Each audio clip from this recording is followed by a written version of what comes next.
Halo guys, selamat datang di channel kesayangan kalian, dimana kita akan membahas tentang hal-hal yang gak menarik dan gak penting juga. Kali ini kita akan membahas tentang gelas kaca. Sebenarnya ini gak gelas kaca guys, tapi aku minta imajinasi kalian biar kalian tuh bayangkan ini gelas kaca. Nah, kita akan bahas tentang gelas kaca.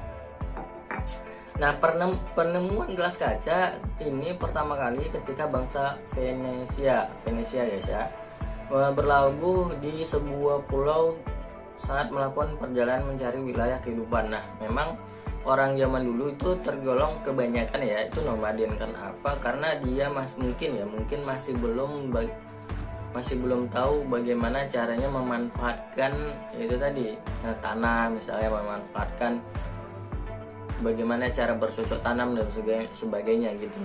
Sehingga mereka itu biasanya nyari makan itu dengan berburu atau dengan makan makanan tumbuh-tumbuhan liar. Nah, biasanya kalau misalnya dia berada di satu tempat dan sumber makanannya sudah habis, maka dia pindah ke tempat yang lain. Nah, begitu juga orang-orang itu Venesia ini.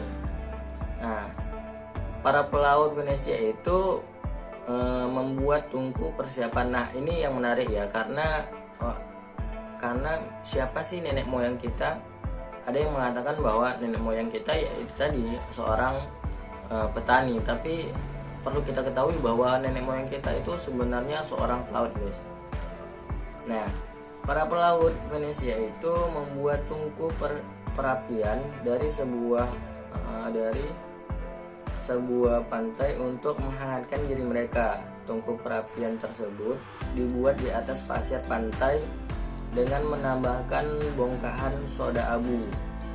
Nah, setelah itu api tungku itu padam. Ditemukanlah gumpalan bening dalam sisa bakaran. Hasil penelitian yang dilakukan oleh para ahli menunjukkan gumpalan bening dalam pembakaran tersebut mengandung unsur-unsur seperti itulah kalsium oksida, nilika oksida, baru natrium oksida. Nah, beberapa unsur tersebut ditemukan menunjukkan bahwa gelas yang dibuat oleh bangsa Venesia dapat dilakukan dengan cara meleburkan pasir pantai yang penuh dengan kulit kerang mengandung silika. Dengan kulit kerang pantai tersebut kapur pada kalsium, kemudian menambahkan soda abu sebagai sumber natrium. Gelas dapat dibentuk melalui proses pembakaran dengan suhu yang sangat tinggi. Nah, ternyata aku juga baru tahu guys, ternyata gelas kaca atau kaca lah dalam kata arti gelas kaca yang kalian pakai saat ini atau kaca pada umumnya itu terbuat dari pasir guys. Tapi bukan pasir, itu kulit kerang. Nah, ternyata dari kulit kerang guys. Mantap kali. Ini mungkin kalian juga belum tahu kan? Nah, makanya aku kasih tahu. Bangsa Mesir dan Arisia kemudian mencoba membuat gelas dari pasir kuarsa, kulit kerang, dan arang kayu. Akan tetapi gelas yang dibuat sangatlah kaku, tidak lentur seperti yang dibuat oleh bangsa Venesia. Akibatnya gelas akan sulit dibentuk dan dengan cara ditiup. Bahan pembuat gelas yang dibuat bangsa Mesir hanya dapat digunakan untuk membuat manik-manik perhiasan. Setelah meninjau ulang unsur-unsur yang digunakan, ternyata arang kayu mengandung unsur kalium oksida, bukan natrium oksida yang seharusnya menjadi bahan utamanya. Nah, jadi inilah pentingnya pendidikan kembali guys, pentingnya pendidikan karena itu tadi. Karena orang Mesir itu salah masukkan inilah unsur utamanya lah.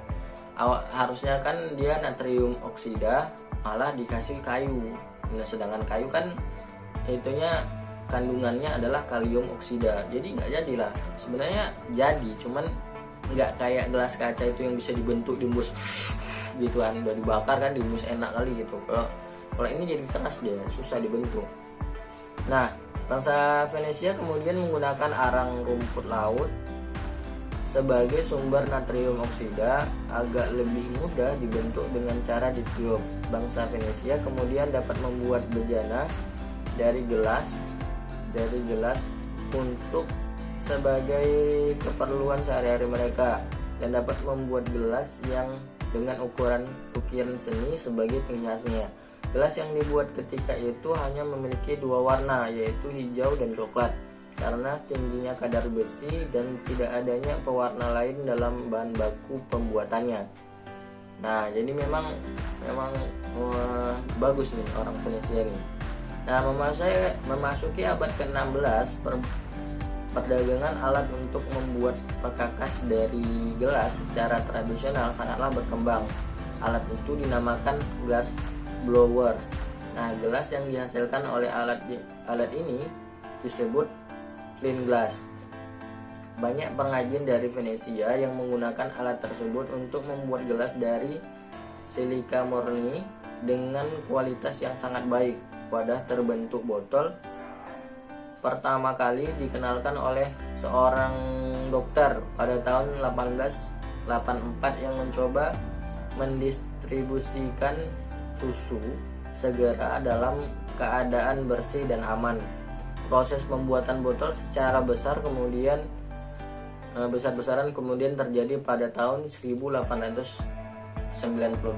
Nah, jadi itu adalah rangkaian sejarah dari gelas, guys. Jadi memang gelas ini cukup menarik ya, karena perjalanannya sangat tidak terduga-duga. Karena itu tadi, siapa sangka gelas yang kalian pakai itu, atau kaca lah ya, kaca yang kalian pakai mungkin di ini kaca spion, kaca ini dan semua itu, siapa sangka itu terdiri dari pasir atau kulit kerang, guys. Siapa sangka gitu kan. Jadi nggak ada yang nyangka gitu. Jadi ya itulah, kadang sesuatu yang kita nggak tahu itu adalah sesuatu yang istimewa atau sesuatu yang luar biasa. Jadi jangan pernah sepelekan sama hal-hal yang kecil dalam hidup kalian.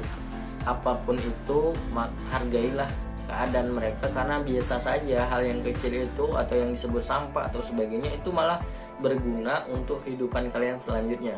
Oke, itu pesan yang nggak penting hari ini. Selamat jumpa dan ketemu lagi besok.